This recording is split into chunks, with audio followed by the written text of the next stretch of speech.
De l'IRB, l'organe suprême du rugby, le Clermontois risque au minimum 3 semaines de suspension.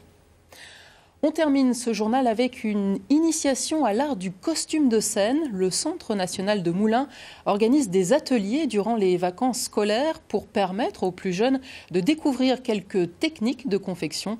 Ambiance Sébastien Quéroux, Pascal Franco. T'appuies bien fort, il faut que ça fasse 2 fois clic.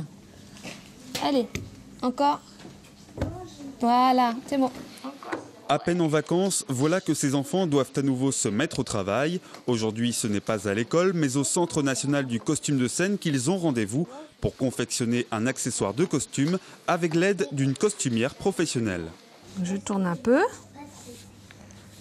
comme ça, et j'écarte les pattes. L'atelier aujourd'hui consiste à créer un col en fourrure en s'inspirant d'un col qu'il y a dans une vitrine en bas dans l'exposition.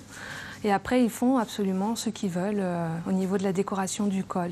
Ils peuvent rajouter des perles, des rubans, des plumes, absolument ce qu'ils veulent. C'est leur création. Objectif, développer l'esprit créatif et apprendre quelques techniques. Certains apprennent plus vite que d'autres, comme Sidonie qui semble promise à une carrière de chef d'atelier. Je leur disais pour mettre les perles de bien enfoncer le fil, sinon ça va tomber. Parce que toi, t'aimes le travail bien fait. Oui. Au bout de 2 heures de travail et d'un effort cérébral intense, les apprentis costumiers dévoilent enfin leur création. Eleanor est très pragmatique. Ce col lui servira pour les vacances pour ne pas attraper froid. Moi, après, je vais bornicher. C'est très loin. Faut de la route. Hein. Après l'atelier, direction les galeries du CNCS pour y découvrir les costumes et les différents accessoires. Une expérience qui suscitera peut-être des vocations. Les enfants connaissent les déguisements à la maison, mais n'ont pas forcément conscience du costume de scène et tout ce qui se cache derrière.